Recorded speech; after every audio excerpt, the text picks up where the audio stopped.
partie de ces 3 journées et celle-ci va être dirigée par monsieur le professeur Gilles Boeuf, actuel président du Muséum national d'histoire naturelle et qui va nous dire quelques mots sur son établissement et son implication notamment dans l'enseignement des sciences de l'évolution avant qu'il poursuive la direction de cette session. Gilles, si tu veux.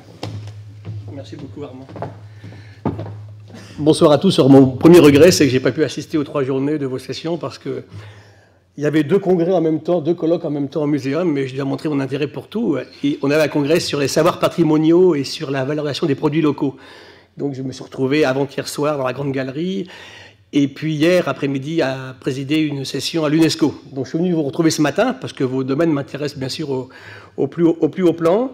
Et puis j'ai dû repartir parce qu'on était chez Madame Joanneau, la secrétaire d'État à l'écologie tout à l'heure, avec quelques collègues du muséum, pour essayer de défendre l'idée que l'on crée enfin en France une agence nationale pour la biodiversité, qui soit interministérielle. Le problème, il est là aujourd'hui parce qu'on a d'énormes difficultés aujourd'hui à faire passer nos idées vers les disciplines qui nous préoccupent au niveau de la recherche. C'est pas simple parce que les sciences du vivant en sens large sont totalement dominées par le biomédical.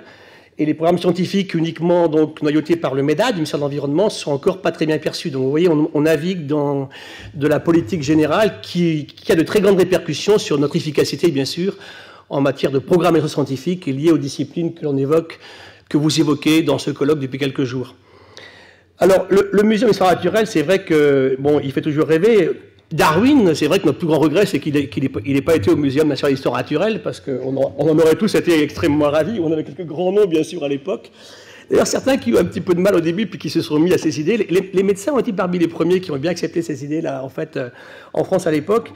Et c'est vrai que le muséum, aujourd'hui, vous savez qu'il y a des musées comme ça, il y en a 3 au monde. Hein. Il y a la Smithsonian à Washington, avec le Natural History Museum, vous avez le British Museum à Londres, et puis le Muséum national d'histoire naturelle, qui s'appelle comme ça depuis la Convention, 1993 à Paris, qui s'appelait auparavant donc le Jardin du Roi et des plantes médicinales dès 1635. Et c'est vrai que les disciplines dont nous parlons depuis quelques jours ici, en matière de mécanismes de l'évolution, bien sûr, de biodiversité, d'impact des changements, d'adaptation, et toute la sémantique qui tourne autour, avec bien sûr la philosophie, l'histoire des sciences qui s'y rapprochent, sont des choses qui sont centrales, bien sûr, au niveau de l'activité intellectuelle et de diffusion du muséum.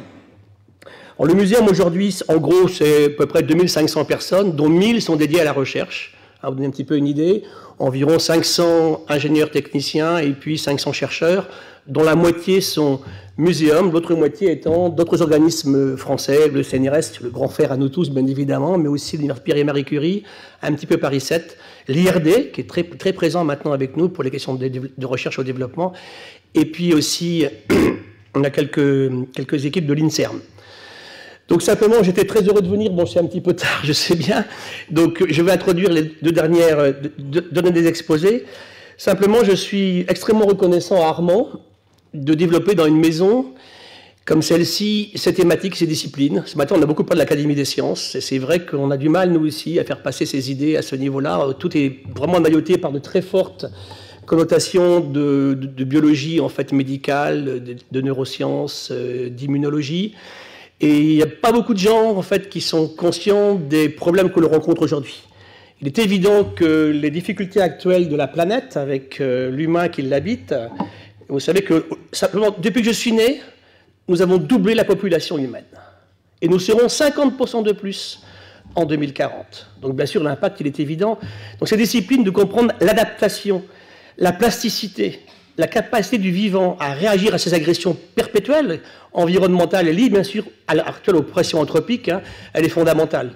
Et quand on parle d'évolution et de mécanismes de l'évolution, si on arrive un petit peu à les comprendre un peu mieux, qu'on comprenne beaucoup mieux ce passé, je pense qu'on gérera beaucoup mieux l'avenir et peut-être qu'on sera capable demain de prévoir un peu mieux le lendemain. Le premier, c'est Mme Corinne Fortin, qui va donc nous parler d'une grande question, faire comprendre l'évolution dans les classes d'aujourd'hui. Alors, bonjour à tous. Je n'ai pas la prétention de répondre en quelques minutes à comment faire comprendre l'évolution dans les classes aujourd'hui, mais je voudrais vous sensibiliser à certaines questions auxquelles sont confrontés les enseignants et aussi les élèves. Et pour commencer, je vous propose de faire un premier état des lieux qui est de constater que l'enseignement, depuis plusieurs années, a changé, même beaucoup changé, dans la mesure où il existe une concurrence entre le discours de ce qui est dit à l'école et ce qui est dit dans les médias.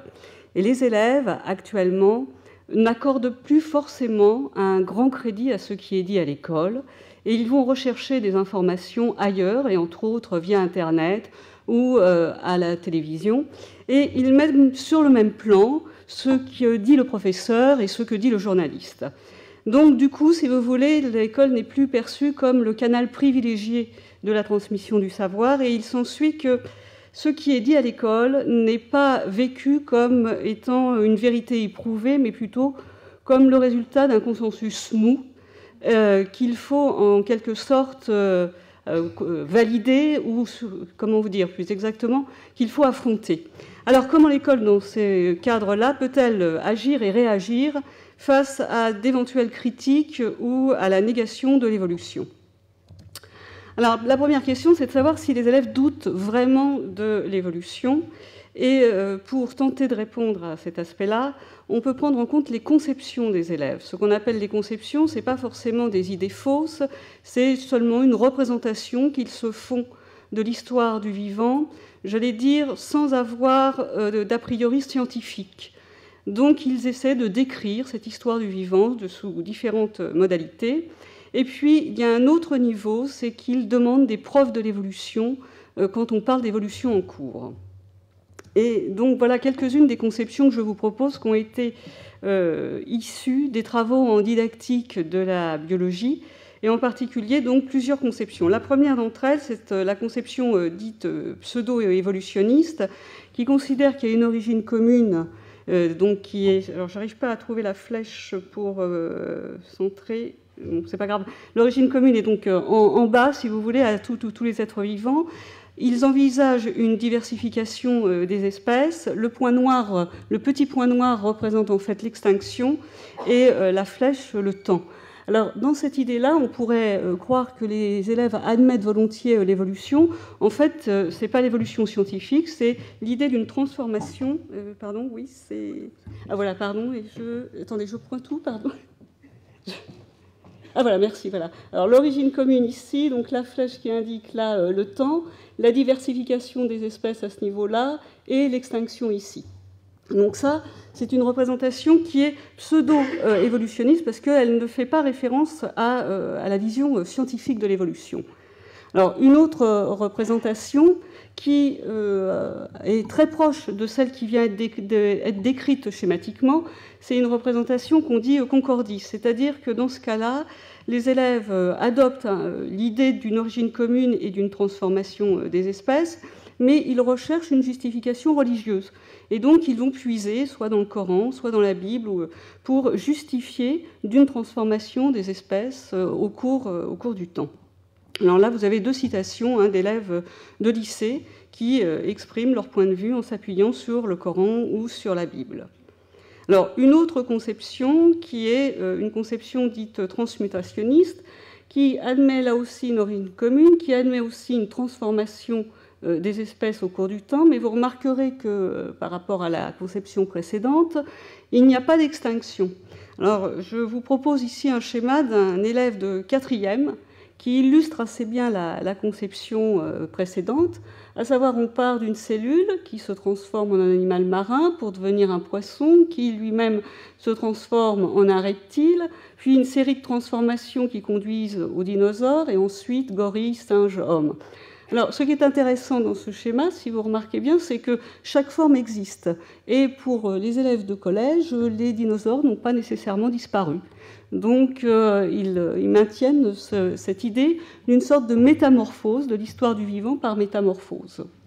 Alors, autre conception qu'on peut trouver, c'est celle-ci. Là, il n'y a plus d'origine commune. En fait, on a des espèces ou des groupes qui sont séparés les unes des autres, mais qui peuvent néanmoins se transformer à l'intérieur ou s'éteindre. Donc là, c'est l'aspect final d'une lignée. Et puis là, c'est une lignée qui va se transformer, mais qui va partiellement s'éteindre. Alors, beaucoup d'élèves reprennent l'idée, en fait, de la transformation des singes en hommes, pour décrire ceci, ou la transformation des chevaux. mais il ne relie pas, bien évidemment, ces différentes sources à une source commune. Ce n'est pas pour autant une représentation créationniste, parce qu'il n'y a aucune justification religieuse, c'est une représentation de l'histoire du vivant. Et puis, il y a donc une représentation créationniste, c'est-à-dire qui revendique véritablement une séparation des espèces et qui refuse l'idée d'une origine commune, en raison, là aussi, d'une justification religieuse. Et là, je vous cite donc des propos d'élèves du collège et du lycée, qui s'appuient donc sur la Bible pour dire qu'il n'y a pas évolution. Alors, que retenir de ces conceptions, très schématiquement ? C'est qu'elles constituent à la fois des obstacles pour l'enseignant, mais aussi des appuis.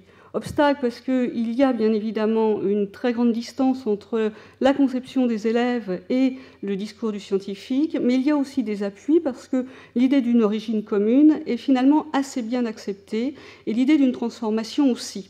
Alors, il n'en reste pas moins qu'il y a certains élèves qui revendiquent effectivement et qui affirment qu'ils sont créationnistes, et là, on est dans un autre registre qui est l'affirmation du religieux, et non pas simplement d'une simple représentation de l'histoire du vivant.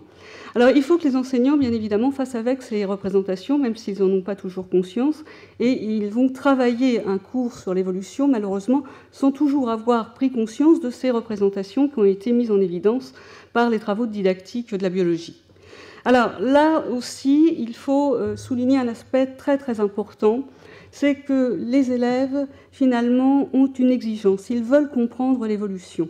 Et donc, parfois, ils sont critiques à l'égard de l'enseignement qu'ils reçoivent, mais j'allais dire que c'est une critique justifiée, puisque finalement, ça manifeste une exigence d'intelligibilité. Alors, je reprends ici cette citation d'un élève que je propose souvent, parce qu'elle me paraît assez exemplaire, quand il nous dit « c'est normal qu'il y ait des structures homologues chez les vertébrés, car tous les vertébrés se développent pareil, ça ne prouve pas qu'ils sont parents ». Il a bien raison, finalement, parce que l'homologie de structure, qui a été citée et mise en évidence quasiment par Owen et puis par Cuvier, ne préjuge en rien d'une homologie de parenté. Donc cette remarque de l'élève est assez pertinente. Alors il continue en disant « c'est comme le singe et l'homme, même s'ils ont un développement semblable, avec les mêmes organes, les mêmes membres, c'est tous les deux des mammifères, alors ils se développent pareil. Ça ne veut pas dire qu'ils ont un ancêtre commun. Eh bien oui, il manque effectivement quelque chose entre une homologie qui est une homologie de structure et une homologie de parenté, c'est l'explication. Et donc on ne peut pas imposer, j'allais dire, au prétexte de dire qu'il y a homologie, regardez et voyez, vous avez homologie, donc il y a parenté. Non, il y a un chemin à faire avec les élèves, et ce chemin, il est difficile à faire. Alors, cette remarque de l'élève paraît importante parce qu'elle est assez représentative d'une volonté de comprendre et pas forcément de nier l'évolution. Et entre autres, dans le cas présent, l'élève à qui j'ai emprunté cette citation n'est pas du tout créationniste. Alors maintenant, les approches pédagogiques peuvent-elles aider en fait les élèves à lever leurs doutes sur l'évolution ? Alors, je vous propose de reprendre très brièvement, bien évidemment, les principes de l'enseignement des sciences et de l'évolution, bien évidemment, à partir de la réforme de 1902, qui fut une réforme très importante, puisque c'est elle qui a posé en quelque sorte les piliers et les jalons de l'enseignement des sciences naturelles jusqu'à aujourd'hui. Alors, cette réforme qui vise en fait à fonder au lycée l'enseignement des sciences physiques et des sciences naturelles, a eu le mérite d'innover en proposant des conférences pédagogiques après les années 1902 pour faire discuter les inspecteurs, les enseignants et les chercheurs sur comment enseigner les sciences et entre autres comment enseigner l'évolution. Il y a un ouvrage extrêmement documenté de Nicole Hulin à ce propos que je vous conseille vivement. Alors je reprends ici entre autres la citation du recteur Liard qui rappelle les points essentiels, en fait, non pas des sciences naturelles, mais plus exactement de l'histoire naturelle, à savoir l'observation, la comparaison et la généralisation, puisqu'il nous dit au lycée, l'enseignement des sciences naturelles, des faits d'abord exactement perçus, et ce sera donc une culture de la faculté d'observation, puis des faits comparés, ce sera une culture de la faculté de comparaison. Enfin, à la suite de ces comparaisons, des liaisons positives constatées entre les faits, et ce sera la culture de la faculté de généralisation, une première conception de la loi. Alors, on attend en 1905, et Louis Mangin, qui est alors professeur au Muséum national d'histoire naturelle, va introduire, en plus de l'observation, de la comparaison et de la généralisation, l'expérimentation, et là on passe véritablement aux sciences naturelles et pas seulement à l'histoire naturelle. Et il nous rappelle, il appartient aux professeurs d'enseigner aux élèves par ces illustres exemples, et il reprend Darwin et Pasteur, le respect des convictions, je vous rappelle qu'on est en 1905, le respect des convictions d'autrui, et de leur faire comprendre qu'avant de condamner les idées nouvelles qui heurtent nos préjugés ou nos conceptions, il faut les soumettre au contrôle de l'observation et de l'expérimentation. Donc pour lutter contre les préjugés, s'appuyer sur l'observation et l'expérimentation. Alors maintenant, si on regarde, qu'en est-il des postures épistémologiques des enseignants aujourd'hui? Là aussi, des enquêtes, un petit peu rapides, il est vrai, auprès des enseignants, permettent de distinguer entre deux grandes approches dans le monde enseignant, dans la communauté enseignante. Ceux qui considèrent finalement que la théorie, je vais être un petit peu brutale en disant ça, ne sert pas à grand-chose pour expliquer l'évolution. Il suffit de s'en tenir aux faits, et donc on accumule les faits et on montre l'évolution. Et ceux qui considèrent qu'il y a une nécessaire interaction entre les faits et la théorie. Donc là, je reprends quelques citations en fait d'enseignants qui expliquent leur point de vue. Et donc, on remarquera aussi cette citation qui est un peu surprenante. J'enseigne les faits et leur enseignement, et non les explications philosophiques. Les explications philosophiques étant ici les théories de l'évolution.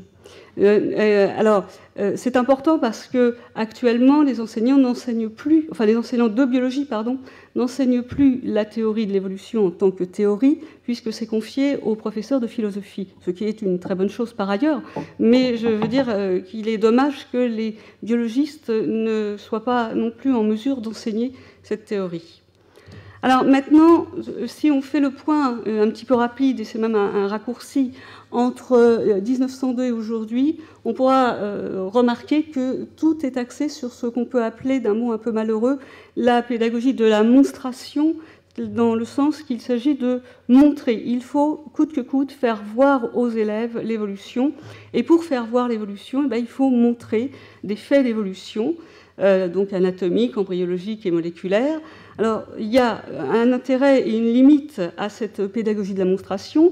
L'intérêt, eh bien, c'est que ça permet effectivement aux élèves de connaître les résultats de la science, et ça, c'est un point qui est absolument nécessaire. Mais les limites, c'est qu'aujourd'hui, ça ne permet pas de saisir aux élèves quelle est la nature de la science. Alors, du temps où l'école, si vous voulez, était reconnue comme le canal officiel de la science et de la vérité, non pas révélée, mais de la vérité éprouvée, eh bien, j'allais dire, les choses allaient de soi. Maintenant qu'il y a une autre conception de l'école qui est mise en concurrence avec d'autres discours, ne pas connaître la nature de la science, et je crois qu'on l'a évoqué à plusieurs reprises tout à l'heure et sans doute les jours précédents, c'est un point qui est extrêmement important parce que c'est quelque chose qu'il faut absolument développer dans l'enseignement pour que les élèves non seulement aient les résultats, ce qui est absolument nécessaire, mais qu'ils comprennent aussi comment se construit le savoir scientifique, sans quoi c'est juste un amoncellement de résultats. Alors ça a des conséquences sur la formation scientifique des élèves et j'oserais dire aussi sur celle des enseignants. Donc, alors les limites de la pédagogie de la monstration, bien, c'est que quand on est par exemple à l'école primaire et au collège, ça peut être extrêmement intéressant d'avoir un côté narratif, c'est-à-dire raconter l'histoire du vivant, ça c'est un point qui peut être important, mais on ne peut quand même pas se priver de la dimension explicative. Et je reprends finalement la citation de l'élève précédent qui nous disait que c'est pas parce qu'on a des structures homologues qu'on a des liens de parenté. Effectivement, comment on arrive à passer de l'homologie structurale à une homologie de la descendance avec modification, si ce n'est en passant par une explication qui est la théorie de l'évolution. Donc, on ne peut pas se priver de cette explication. Et on ne peut pas non plus se limiter, je dirais, à dire qu'il y a des mécanismes comme si c'était eux-mêmes des faits d'évolution. Vous voyez que parfois, on superpose en fait les faits et les mécanismes dans dans les explications. Alors le risque de cet enseignement, c'est en fait de postuler la parenté. Alors je voudrais bien qu'on comprenne ce que je veux dire. Je ne dis pas que c'est ce qui se fait nécessairement dans les cours, je ne dis pas non plus que c'est ce que disent les programmes, mais c'est le risque auquel on s'expose si on oublie en fait de parler de la théorie de l'évolution, et même si on oublie de ne pas la mettre, j'allais dire, en priorité. Ce qui explique aussi peut-être pourquoi certains élèves doutent de l'évolution sans être pour autant des créationnistes. Alors, quelle réponse l'école peut-elle apporter aux doutes des élèves ? Eh bien, je crois que la qualité de l'enseignement, la richesse des programmes scolaires permettent, en fait, en France tout au moins, de répondre, je ne dirais pas facilement, mais de répondre de façon assez objective aux doutes des élèves. Alors il y a 3 points qui me semblent importants. Le premier, c'est de maintenir le lien entre la communauté scientifique et les élèves et le grand public, parce que le danger, c'est parfois, comme on le voit aux États-Unis, d'avoir une rupture entre la communauté scientifique et le grand public, parce que les gens ne se comprennent plus, ils n'ont plus le même langage. L'autre aspect, c'est de ne pas nécessairement séparer les faits de la théorie, mais de trouver des articulations qui aident les élèves à comprendre comment se construit le savoir scientifique. Et puis le 3e point, c'est de montrer aussi que la théorie de l'évolution n'est pas réservée à une communauté scientifique de spécialistes, mais qu'elle a un impact dans notre vie quotidienne et qu'on peut là aussi le faire partager aux élèves. Alors, maintenir le lien entre la communauté scientifique et les élèves, ça suppose de ne pas réduire l'enseignement secondaire à une sorte de réduction homéotique de l'enseignement universitaire, c'est-à-dire faire une simple déclinaison de l'enseignement universitaire dans l'enseignement secondaire. Il y a une sorte de refondation à faire en fonction des représentations des élèves, parce qu'on ne s'adresse pas de la même façon à un public, j'allais dire, novice, qui ne connaît rien, enfin rien, j'exagère, qui connaît peu de choses du travail du scientifique, et à un expert, alors j'entends par expert le scientifique, mais même l'enseignant, qui a lui-même reçu une formation universitaire. Donc là aussi, il y a à adapter le langage entre le novice et l'expert. Et parfois, on se limite à ou une vulgarisation ou une simplification du discours scientifique, croyant que parce qu'on va simplifier et que l'on va bien expliquer, on va être bien compris. Tant qu'on n'a pas levé un certain nombre d'obstacles qui sont liés aux représentations des élèves et des enseignants, obstacles liés à l'épistémologie aussi des enseignants, eh bien, on risque d'expliquer, de passer de longues heures à expliquer le plus simplement possible, mais à ne pas être compris nécessairement. Alors maintenant, articuler théorie et fait, il y a 3 grandes pistes, me semble-t-il. Dire que la théorie de l'évolution, c'est un modèle explicatif, et ça, c'est l'essentiel. Deuxièmement, dire que c'est un modèle heuristique, c'est-à-dire que ça permet de découvrir des choses, mais ça permet aussi de tester expérimentalement, en particulier, les mécanismes évolutifs, et surtout que ce n'est pas un modèle figé. Alors, on parle beaucoup de darwinisme, de néo-darwinisme ou de neutralisme, mais cet aspect dynamique est essentiel pour montrer qu'on n'est pas dans une position dogmatique et que finalement, la théorie de l'évolution, par la communauté scientifique, est constamment rectifiée en fonction des avancées. Donc ça, c'est un point qui n'est pas assez souligné, me semble-t-il, dans l'enseignement et qui aurait intérêt à l'être pour ne pas justement entrer dans l'affrontement du dogme qui serait la religion et la croyance en l'évolution et la croyance en une doctrine religieuse. Et donc le dernier aspect, ça serait d'ancrer la théorie de l'évolution dans ce qu'on appelle les pratiques de référence des médecins. Pourquoi aujourd'hui dit-on qu'il ne faut pas abuser des antibiotiques, si ce n'est aussi parce qu'il y a un effet de la sélection naturelle? Pourquoi en agronomie veut-on limiter aussi les effets des pesticides? Pourquoi est-on aussi intéressé aujourd'hui à protéger et à gérer en fait les écosystèmes et à maintenir la biodiversité, si ce n'est aussi dans une perspective évolutionniste? Et pour finir, donc, si on regarde un petit peu schématiquement l'ensemble de tout ça, enseigner l'évolution aujourd'hui, ça voudrait dire tenir compte des théories scientifiques, des concepts scientifiques, des contenus scolaires et des programmes scolaires. Alors là, les contenus et les programmes sont assez riches, même si, je veux dire, ils sont régulièrement revus. On a déjà, je veux dire, un support très important. Tenir compte des conceptions des élèves sur l'histoire du vivant, et parfois c'est déjà fait. Il y a tout un travail qui a été fait de ce point de vue.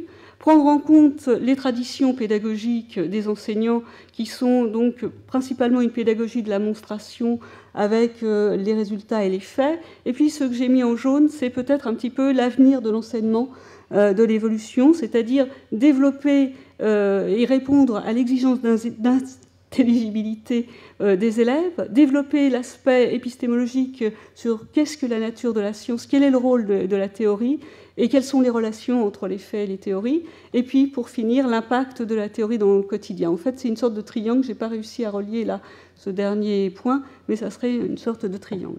Alors, quelques lectures juste pour conseiller sur les aspects didactiques, parce que ce n'est pas extrêmement développé, la didactique de la biologie. On est une petite communauté. Donc il y a en particulier un dernier ouvrage qui vient de sortir sur l'enseignement de l'évolution.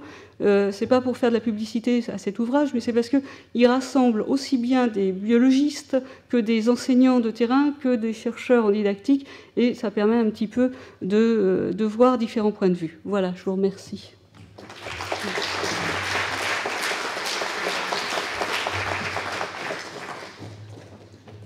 Merci beaucoup, madame. Si vous avez quelques questions, nous avons un peu de temps. Du point de vue de la pédagogie, je crois que quand même, dans tout votre exposé, il y a quelque chose qui manque, c'est que les élèves doivent comprendre, il faut leur comprendre que la vérité ou la réalité scientifique n'est pas forcément visible, elle n'est pas forcément évidente. Donc il faut sortir, et d'ailleurs vous avez parlé de la télévision qu'en concurrence, il faut sortir de la société du spectacle, en fait. Hein. Mais les élèves, moi j'ai l'impression en tout cas, sont trop dans ce magique de Harry Potter et de la société du spectacle, et pas suffisamment dans le laborieux de la science, parce que la science, c'est pas magique, c'est quelque chose de compliqué, de difficile, d'ingrat, bien souvent. Et je pense que c'est un peu ça qui manque maintenant par rapport à ma génération, par exemple, où nous, on nous apprenait que, bon, finalement... et puis les scientifiques, c'était des gens qui avaient des doutes. C'était des gens qui n'avaient pas de certitude. Et c'était justement ça qui faisait qu'ils étaient scientifiques. Alors je pense que c'est ça qui manque, excusez-moi, dans votre exposé un petit peu, cette humilité du scientifique. Je partage tout à fait votre point de vue. Juste pour vous dire que cet aspect-là est développé en philosophie, en classe de philosophie, et c'est une bonne chose. Et il pourrait l'être aussi en classe de sciences davantage. Alors, bien évidemment, ça n'interdit pas de le faire, hein, mais ça pourrait être plus explicite. Voilà. Je suis très étonnée que les philosophes, que l'enseignement des théories de l'évolution appartiennent aux philosophes. Et je voudrais avoir votre avis sur la pertinence de ce choix par rapport à un scientifique que vous êtes. Alors là, c'est un petit peu délicat, mais je pense sincèrement que les philosophes sont tout à fait autorisés à parler de cette approche-là. Ce que je trouve dommage, c'est que les scientifiques, les enseignants en sciences, en biologie, ne s'y autorisent pas toujours. Donc c'est surtout ça qui me semble poser problème. Alors, ils ne s'y autorisent pas pour différentes raisons. Ce n'est pas qu'ils ne veulent pas, c'est aussi parce que la formation épistémologique qu'ils ont reçue n'est généralement pas suffisante et qu'ils ont l'impression d'aller en terrain inconnu et de peur de s'aventurer. Ils restent sur une position qui est purement factuelle et ils n'entrent pas dans cette logique-là. Mais moi, j'ai bon espoir avec les formations qui sont actuellement données aux enseignants de développer, bien évidemment, une approche plus épistémologique. Donc, il n'y a pas d'incompatibilité entre philosophie. Ce n'est pas le même registre, si vous voulez, d'études. C'est pas du tout le même registre. Et il y a tout de même une part de faits, comme vous dites, qui sont absolument, qui doivent être dits simplement et ne pas être déformés, comme ils le sont souvent par l'épistémologie, de mon expérience à moi.